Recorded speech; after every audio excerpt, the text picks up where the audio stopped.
The transport ship cut through the clouds of Vera, a green world covered in forests and deep valleys. Daniel leaned against the viewing glass, his eyes following the glow of alien cities below.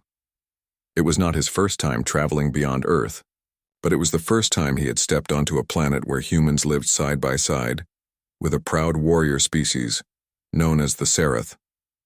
Vera had been divided into two sectors, one for the growing human colonies, the other for the Serath clans, who had lived there for centuries. There was peace, but peace did not mean trust. Humans still felt like strangers here, and Serath warriors often looked at them as weak and fragile beings who had no place in their lands. Daniel had heard all the warnings before leaving the ship, yet his curiosity was stronger than his fear. He was not a soldier, not a leader, not even a traitor. Daniel had been a technician, someone who fixed broken panels and repaired faulty equipment. But a dull life was not for him. He had signed up as a free worker, someone who could move between sectors and lend his skills where they were needed. That was how he ended up walking down a narrow path in the Serath quarter, carrying his tool pack on his shoulder, looking for the power station he had been assigned to check. The air smelled different here, stronger, sharper, filled with the scent of metal and fire. Serath cities were not like human ones. Their towers rose high, carved from stone and steel with symbols etched into their sides. Warriors in armor passed by, tall figures with hard expressions, their eyes glowing faintly in the light. Daniel kept his head low. He did not want trouble. Then, he heard it. A sharp cry. A child's voice. Daniel froze, his instincts forcing him to turn toward the sound. In the shadow of one of the towers, a small Serath child stood surrounded by three older Serath warriors. They were not playing. The boy's voice trembled as he tried to defend himself, holding a broken staff and shaking hands. One of the warriors laughed and lashed out with a glowing whip, the energy curling in the air. The strike cut across the ground near the child's feet, making him stumble backward. Daniel's chest tightened. It was not his business. Humans were told not to interfere in Serath disputes. The culture was old, filled with laws and honor codes. But the boy's frightened eyes locked with his for a brief second. They were wide, desperate, calling out for help without words. Before Daniel even thought, his legs carried him forward. "Stop," he shouted, his voice breaking against the walls of stone. The warriors turned, surprised to see a human stepping in. They sneered. To them, he must have looked like nothing more than a soft outsider with no strength. The child stumbled again, and the whip cracked toward him. Daniel moved without hesitation. He stepped in front of the boy, spreading his arms wide. The energy strike hit him across the chest, burning through his clothes and armor. Pain exploded through his body, white-hot and blinding. He gritted his teeth but did not fall. The boy was behind him now, safe. That was all that mattered. Another strike followed. Daniel dropped to one knee, his breath sharp, but he stayed in place. His body shook, yet he refused to move aside. The Serath warriors paused. Shock flickered across their faces. Humans were not supposed to endure Serath weapons. They were supposed to fall instantly. Yet here was one, broken but unyielding, shielding. A child who was not even his own kind. One of them spat on the ground and pulled his whip back. "Not worth it," he growled. The three turned and vanished into the shadows, leaving silence behind. Daniel collapsed forward, his arms trembling.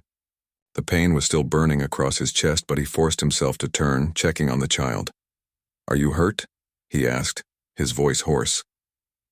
The boy shook his head, tears in his eyes. He was young, maybe 8 or 9 in human years, with small horns on his forehead and markings along his cheeks that shimmered faintly. He clung to Daniel's arm, refusing to let go. Daniel gave him a weak smile. "Good. Stay close." But before he could say more, footsteps thundered across the stone. A tall figure approached, her presence commanding the air around her. She was Serath, but unlike the warriors who had left, she carried herself with grace and strength. Her armor was marked with golden patterns showing high rank. Her eyes burned with fury as she took in the scene. The child cried out and ran to her. "Mother!" Daniel blinked, realizing who she was. The mother. She dropped to her knees, pulling the boy into her arms, checking him with desperate hands. Relief crossed her face when she found him unharmed. Then her gaze lifted to Daniel. He looked a mess. Burned armor, bruised skin, sweat dripping down his forehead. He tried to stand but nearly stumbled. Still, he straightened his back, refusing to look weak before her. "You," she said, her voice low and sharp. "You took the strikes for him." Daniel nodded once. "He's just a child I couldn't watch." Her eyes narrowed, studying him. The Seraph were proud people, and for one of them to see a human shield their offspring, it was something almost unthinkable. She stood tall, her son still held close, and spoke words Daniel did not understand. The boy whispered, translating softly. She says, "You are bound now." Daniel frowned. Bound? But his body swayed, the pain finally pulling him down. Darkness pressed at the edges of his vision. The last thing he saw was the Seraph mother stepping toward him, her expression filled with something strange, a mix of anger, respect, and something far heavier. Then the world went black. Daniel opened his eyes slowly.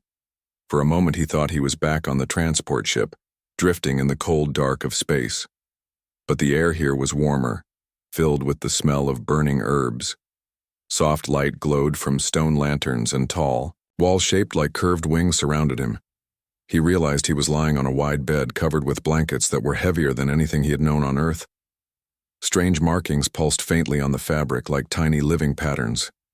His chest ached, the burns from the plasma strike still raw beneath the bandages. When he tried to sit up, pain lanced through his ribs and he fell back with a sharp breath. "Stay still," a deep voice said. Daniel turned his head. A Seraph elder stood nearby, dressed in flowing robes of silver and black. His long horns curved backward, and his eyes glowed faintly gold. He looked at Daniel with curiosity but not hostility. "You are lucky," the elder continued. "The plasma whips were meant to break stone, yet you live." Daniel swallowed, his throat dry. "The boy, he's safe?" Before the elder could answer, a door opened. The Seraph mother entered, her tall frame filling the room.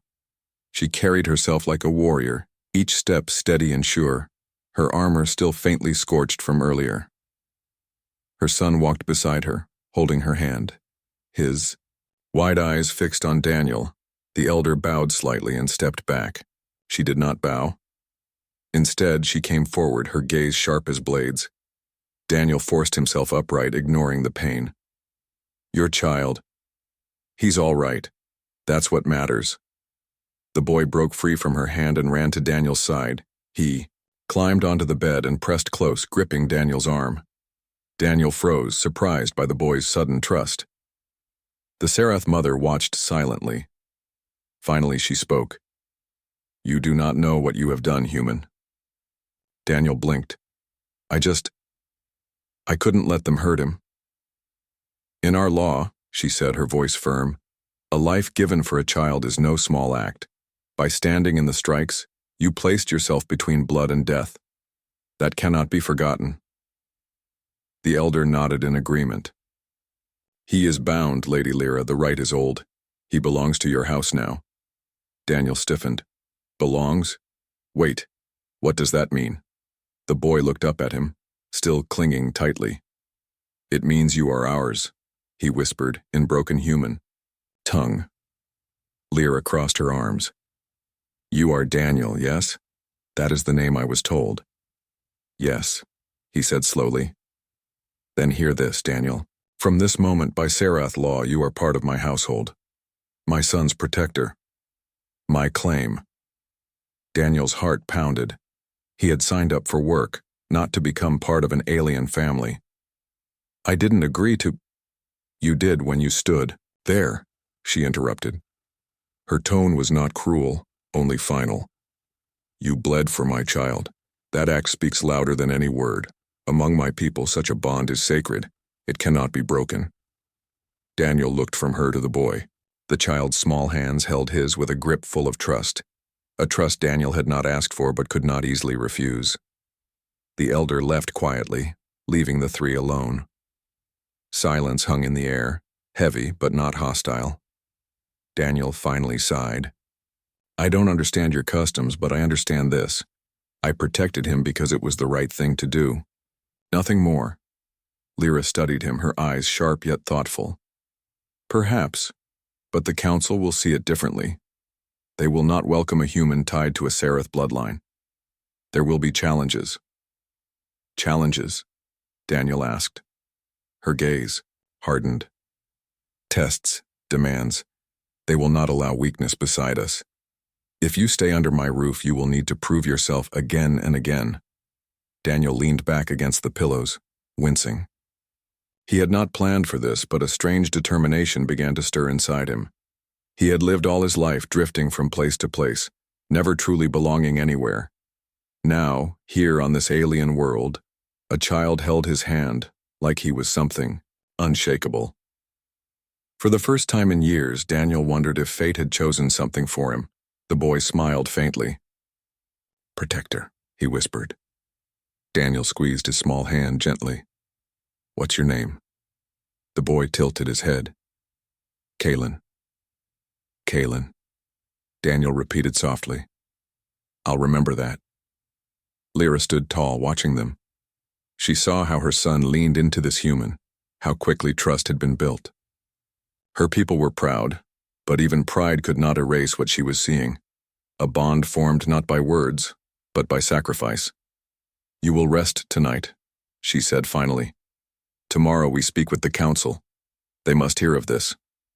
Daniel nodded, slowly, though unease curled in his chest. He had already imagined what the council might say.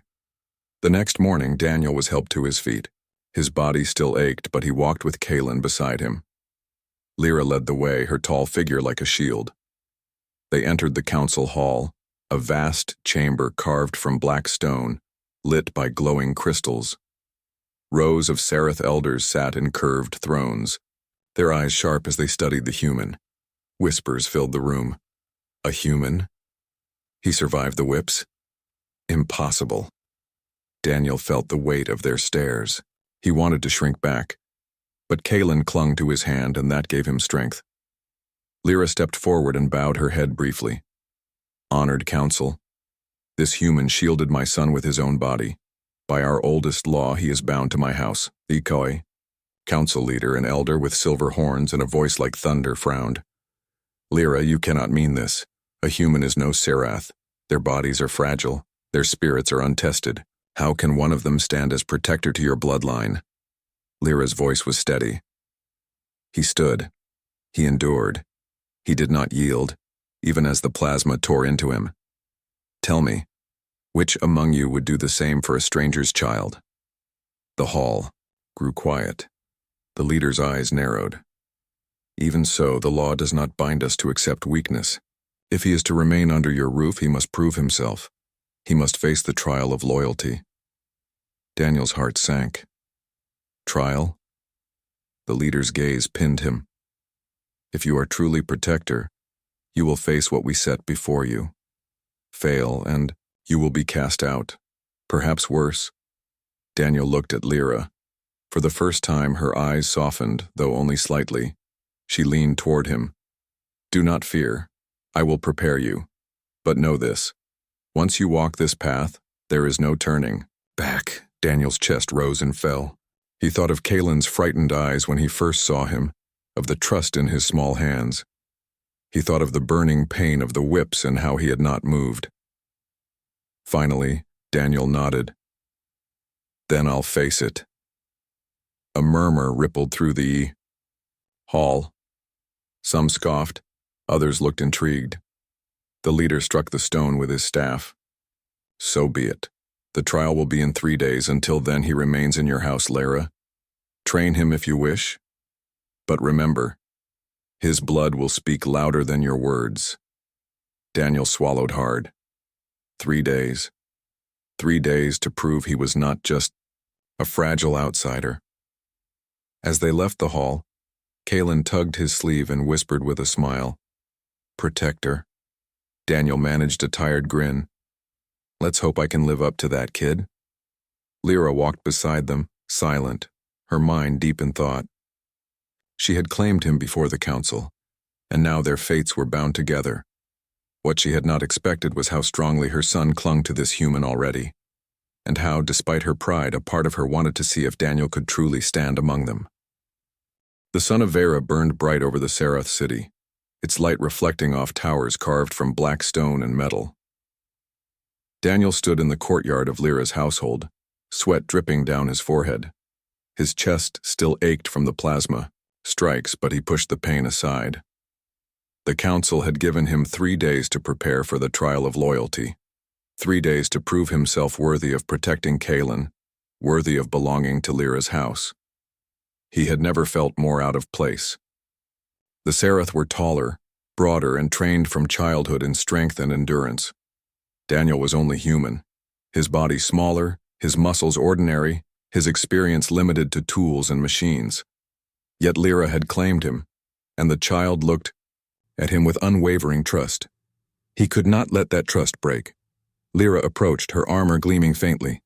She held 2 practice staffs carved from heavy wood, their ends wrapped in metal. She tossed one to Daniel. He caught it clumsily, the weight dragging his arms down. "You will not win by strength," she said flatly. "Your body is not Serath, but you have other gifts. Speed, wit, stubbornness. Use them." Daniel gave a weak smile. "Stubbornness I have plenty of." Without warning, she swung her staff at his side. He yelped, barely lifting his own to block. The force of her strike sent him stumbling back. "Good," she said. "You did not fall." Again. They clashed for hours. Daniel's arms shook, his legs burned, and his chest screamed with pain. Each time he was knocked down, he forced himself back up. Lyra's strikes were not meant to kill, but they were merciless. She trained him as if he were one of her own warriors. Kaelin sat at the edge of the courtyard, cheering softly each time Daniel managed to land a weak hit or stand his ground longer than before. His small voice gave Daniel strength no training could. By nightfall, Daniel lay flat on the ground, sweat soaking through his clothes. Lyra stood over him, her breathing steady, her eyes sharp but not unkind. "You will not master our ways in 3 days," she said, "but you do not need to. The trial is not only about skill, it is about choice. You will be tested with danger, with fear, with temptation to save yourself. Remember why you stood in those strikes. If you hold to that, you will endure." Daniel nodded weakly. "Protect Kaelin. That's all that matters." For the first time, her hard expression softened. "Yes, that is all that matters." The next day, training continued. Lyra showed him how to move his feet, how to roll away from strikes, how to use his smaller frame to slip past heavier blows. Daniel struggled, failing more often than not, but he learned quickly. He was used to repairing machines under pressure, solving problems with little time. Here, his mind adapted the same way. At one point, Lyra paused, studying him. "You are strange for a human." Daniel blinked, panting. "Strange? Most humans I have seen shrink from pain. They avoid risk, but you walked into it," Daniel shrugged. "Where I grew up, if something was broken, no one else came to fix it. You had to do it yourself. Maybe people and machines are not so different. Sometimes you just step in." Her gaze lingered on him, unreadable. Then she turned away. Rest. Tomorrow the trial comes. The morning of the trial, the city gathered in the grand arena. Black stone walls rose high, banners of the Serath clans waving in the hot wind. Elders sat in carved thrones. Warriors filled the stands and whispers filled the air. A human dares take the trial? He will not last a minute. Lyra has lost her mind. Daniel stood at the center of the arena, his heart pounding. His clothes were simple, his hands wrapped for grip. Across from him stood a group of Serath warriors, his challengers. They were not there to kill him, but to test him, to break him if they could. Kaelin sat with Lyra in the stands, his small hands gripping the stone rail, his eyes fixed on Daniel, with pure faith. The council leader rose, striking his staff against the ground. The trial of loyalty begins. Daniel, human of no clan, you claim to protect the blood of Serath. Today, you prove it. Fail, and you are cast out. Succeed, and the bond is sealed. The crowd roared, a gate opened. From it stepped not just warriors, but beasts, creatures with scaled hides and glowing eyes trained to hunt and corner. Daniel's stomach twisted, but he held his ground. The first challenge began. Endurance. The beasts charged, snarling, their claws tearing the sand. Daniel's instinct screamed to run, but he remembered Lyra's words. He stayed firm, moving only when necessary, rolling aside, letting them miss, using his speed. The crowd laughed at his clumsiness, but their laughter turned to murmurs when he did not fall. One beast lunged at him. Daniel raised his staff and struck its jaw, not strong enough to hurt, but enough to push it away. The crowd gasped. The second challenge followed, protection. A Serath child, not Kaelin, but another chosen for the test, was brought into the arena. Daniel's heart clenched as the beasts turned toward the child. The rules were clear. Daniel had to keep the child safe. When the beast charged again, Daniel threw himself in front just as he had before. Claws raked his arms, teeth grazed his shoulder, but he held on, swinging wildly with the staff. Pain shot through him, but the child remained unharmed. The crowd's murmurs grew louder. Finally came the last challenge. Temptation. A gate opened, revealing an exit. Freedom stood there, his chance to escape the pain, the danger, the judgment. The voice of the council leader boomed, "You may leave now, human. No one will stop you. Save yourself." Daniel looked at the open gate, his chest heaving, blood dripping down his arm. Then he looked at the child clutching his leg, eyes wide with fear. He remembered Kaelin, remembered why he was here. Slowly, Daniel turned his back on the gate. "Not without the child," he said, his voice steady despite the pain. The arena fell silent. The beasts roared one final time, charging in a frenzy. Daniel shielded the child with his body, bracing for impact. At that moment, a horn sounded. The beasts froze, called back by their handlers. The trial was over. The council leader rose again, his eyes sharp. "You chose pain over safety. You chose another's life over your own. By the oldest right, you are bound indeed." The crowd erupted, some in cheers, others in anger. But none could deny what they had seen. A human had endured the trial of loyalty. Lyra stepped down into the arena, her armor gleaming, her son running at her side. Kaelin threw his arms around Daniel, who staggered but stayed upright. "You did it," the boy whispered. Daniel managed a tired smile. "Guess so." Lyra stopped before him. For a moment her proud face softened. "You are protector now, not only by law but by deed. My house accepts you."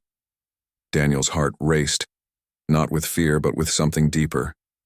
For the first time in his life he felt he belonged, not to Earth, not to machines, but to something greater.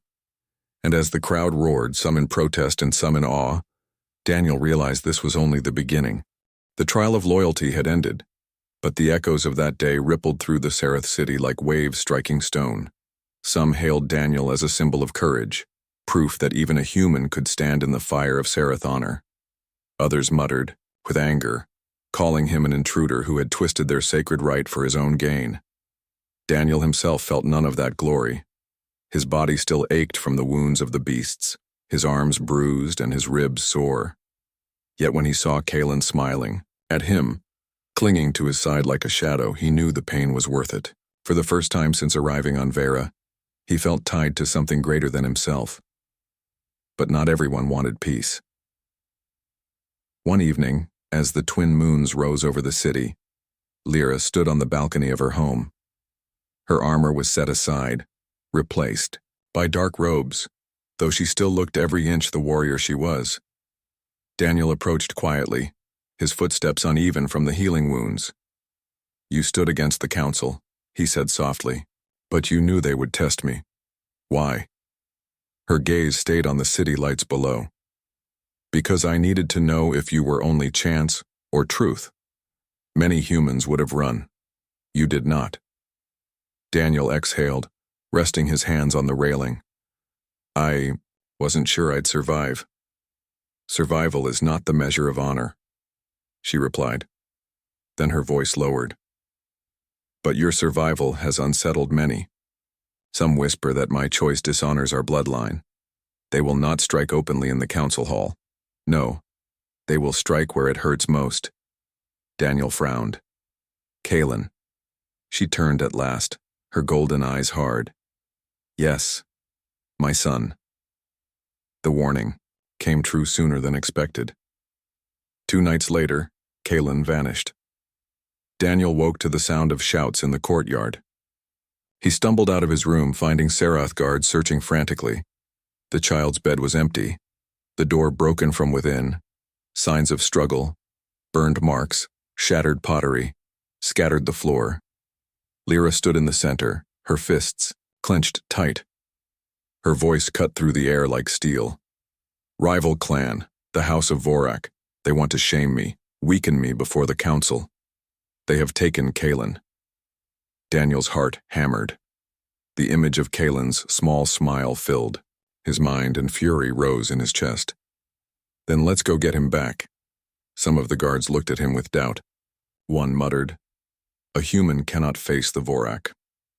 Daniel stepped forward, his voice sharp. I've already taken the trial.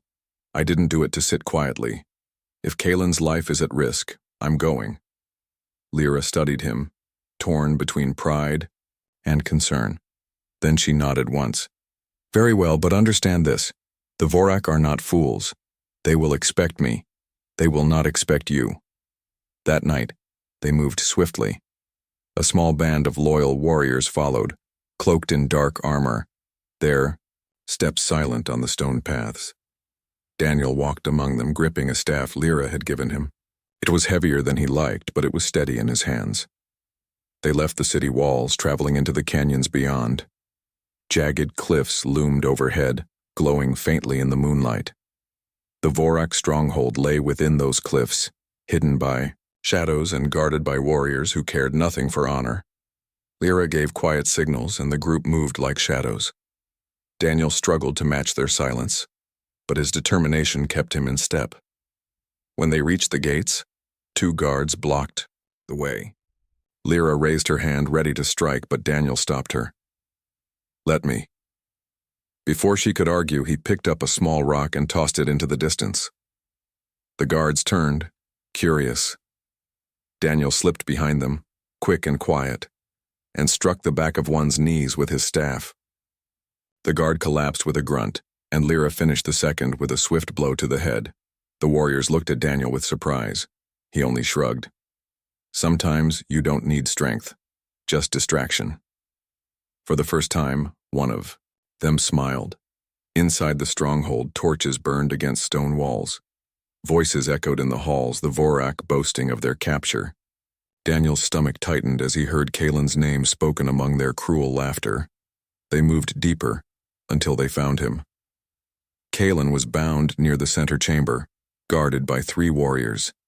His eyes widened when he saw Daniel, and he cried out, "Protector!" The guards turned. The fight began. Lyra's warriors surged forward, blades flashing. Daniel stayed close to Kaelin, striking down anyone who neared the boy. His arms shook from the weight of his staff, but he did not falter. One guard lunged, swinging a heavy blade, and Daniel ducked low, ramming his staff into the warrior's chest. The impact sent the Serath stumbling back, surprised by the human's ferocity. Meanwhile, Lyra fought with fury. Her strikes were clean, precise, each blow carrying the weight of her wrath. She cut down 2 warriors before they could blink. The chamber rang with the clash of steel, the cries of pain, and the roar of fire from torches. At last, silence fell. The Vorak lay defeated. Daniel rushed to Kaelin, cutting his bonds with trembling hands. The boy clung to him instantly, his small arms wrapping around Daniel's neck. "You came," Kaelin whispered, his voice breaking with relief. Daniel held him close. Of course I came. They returned to the city at dawn, Kalen safe in Daniel's arms. Word spread quickly. Lyra's household had struck against the Vorak and won. Some called it reckless. Others called it legendary. At the council hall, Lyra stood tall, Kalen at her side and Daniel just behind. The leader frowned deeply. You defy our order by spilling blood outside the trial. You endanger the balance of clans. Lyra's voice rang strong. They took my child. What balance is there in that? We acted because you did not. The council murmured, divided. Some whispered anger at her boldness, others nodded in agreement. Then Kalen stepped forward, his voice small but clear. He saved me again, my protector. He pointed at Daniel. All eyes turned to the human, standing battered but unbroken. The leader studied him for a long moment. Strange. Humans are said to flee from pain, yet twice now you have chosen it. Perhaps we were wrong to judge so quickly. Daniel met his gaze steadily, though his heart raced. I didn't do it for honor. I did it because it was right, that's all. The leader leaned back, silent. Around him, the elders exchanged looks. The argument was not settled, but the seed had been planted. That night, in the quiet of Lyra's home, Kalen slept peacefully for the first time in days. Daniel sat by the fire, cleaning his staff. Lyra entered, her armor set aside, her face softer than usual. You risked your life again, she said. Daniel shrugged. Someone had to. She stepped closer, her eyes fixed on him. You are not Sarath, yet you fight as if you are more than one of us. Why? Daniel thought for a moment. Because someone has to protect what matters. Doesn't matter if it's human or Sarath. A child's life is worth it. Silence stretched between them. For once, Lyra did not look at him with suspicion or judgment. Instead, there was something else. Respect. And perhaps something deeper that she would not yet name. You are more than protector now, she said quietly. You are part of this house, whether the council accepts it or not. Daniel looked into the flames, then back at her. Then I'll keep standing. As long as Kalen needs me. As long as you need me. Her eyes lingered on his, golden and fierce, but no words came. None were needed. The fire crackled, and for the first time since arriving on Vera, Daniel felt that this strange, dangerous world was slowly beginning to feel like home.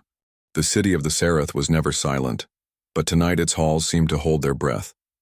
Word of Kalen's rescue spread like fire through the towers. Some praised Lyra's courage. Others whispered that she had broken ancient lines by allowing a human to stand at her side. The air was thick with tension, and all knew that the council would gather to judge. Daniel sat on the edge of the courtyard, his arms wrapped in fresh bandages.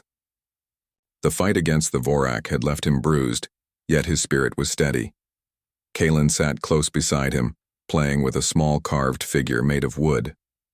Every so often, the boy leaned against Daniel as if to make sure he was still there. Lyra watched them from across the stone floor.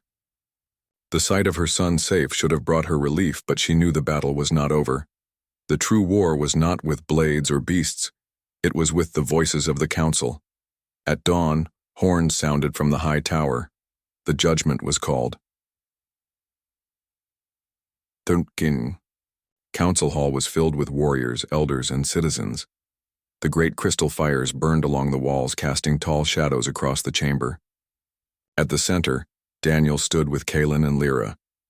The boy held his hand tightly, refusing to let go. The leader of the council rose from his seat, silver horns catching the light. His voice echoed across the hall. Lyra of House Sarath, you have broken order by striking against another clan without leave. And you, Daniel of Earth, you have stepped into blood feuds that are not yours. Some call you protector, others call you danger. Today we decide what you are. The crowd murmured, voices clashing like steel. An elder spoke harshly. He is human. He should never have taken the trial. His place is outside our halls. Another countered. He shielded the child. twice. His actions speak stronger than law. The debate swelled until the council leader struck his staff against stone. Enough. The law of the Serath is old, but it is clear. A life taken in place of a child binds the one who stood. That bond cannot be denied.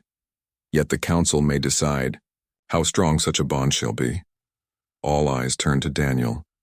He felt the weight of the stairs pressing on him like a heavy cloak. For a moment he wanted to shrink, but then Kalen squeezed his hand and strength returned. Daniel stepped forward, his voice steady though his heart raced. I never asked for your laws. I never asked for honor. But when I saw Kalen in danger, I couldn't walk away. I stood because he needed me. I stood because it was right. If that binds me, then I accept it. Not for glory, not for power, only for him. Silence followed his words. Then Kalen stepped forward, his small voice carrying across the hall. He is my protector. He is part of us. Without him, I would not be here. The child's words struck harder than any blade. The crowd shifted, whispers softening. Even the harshest critics could not ignore the testimony of the one who had been saved. The leader's gaze turned to Lyra. And you, Lady of Serath? Do you claim him still, even knowing the weight it will bring? Lyra straightened, her golden eyes fierce. She placed her hand on Daniel's shoulder, a gesture seen by all. I do. By blood and by bond, I claim him as protector of my child and as part of my household. Not as servant, not as outcast, but as equal. Gasps spread through the hall. Such words had not been spoken in generations. To name a human equal was unthinkable. Yet Lyra's voice held no hesitation. The leader studied her, then Daniel, then Kalen. Finally, he struck his staff once more. So it shall be. The council cannot deny the bond of blood and deed. Daniel of Earth, you are bound to House Serath. You will stand as protector. And if Lyra calls you more than that, it is her right. Let all hear witness. The hall erupted, some in cheers, others in protest. But the judgment was sealed. That evening, a great gathering filled Lyra's courtyard. Warriors, servants, and citizens came to witness the formal claiming. Fires burned high, drums beat a steady rhythm, and banners of Serath houses waved in the wind. Lyra stood at the center, her armor polished, her presence commanding. Daniel stood beside her, dressed in simple but ceremonial cloth, his bandages still visible. Kalen held both their hands, grinning from ear to ear. Lyra raised her voice. By deed and by choice, I name Daniel of Earth protector of my child. By right of trial, I name him equal to my house. Let all who hear know this bond is unbroken. She turned then, her eyes locking on Daniel's. For a moment the world around them faded. She spoke lower, but all could hear. And I name him more, not only protector, not only guest, but mate of my choosing. The crowd gasped, stunned, into silence. To claim a human as mate, such a declaration had never been made. Yet Lyra's voice was steady, her gaze unyielding. Daniel's breath caught. He had never expected this. But as he looked at her, at the fierce strength in her eyes, at Kalen's joyful face, he knew the choice before him. He had always drifted, never belonging. Here he had bled, he had fought, and he had found something worth standing for. He stepped closer, his voice firm. Then I accept, not because of law, not because of fear, but because this is where I belong. For a long heartbeat, the crowd held still. Then the drums thundered. Voices rose and cheers shook the air. Not all accepted, not yet, but many did. A new chapter had begun. Later, when the fires dimmed and the night grew quiet, Daniel sat with Kalen near the steps. The boy leaned against him, half asleep, his small figure warm against Daniel's side. You stayed, Kalen murmured drowsily. Daniel smiled softly. I'll always stay. Lyra approached, her steps light, her expression unreadable. She looked down at them, at the human who had stood against her enemies, and at the child who now slept peacefully because of him. "You have changed more than you know," she said quietly. Daniel looked up at her. "Maybe, but I'm not done." Yet, for the first time, she allowed a faint smile to touch her lips. "Nor am I." The three of them sat together beneath the twin moons of Vera, warrior, human, and child. The path ahead would not be easy. The council would still test them. Rival clans would still watch for weakness. But they had faced fire and shadow already, and they had not broken. Daniel knew one thing with certainty. He had come to this world as a wanderer, but now he had a home, a family. And in the eyes of the Serath, he was no longer just human. He was protector, equal, and chosen. And for the first time in his life, that was enough.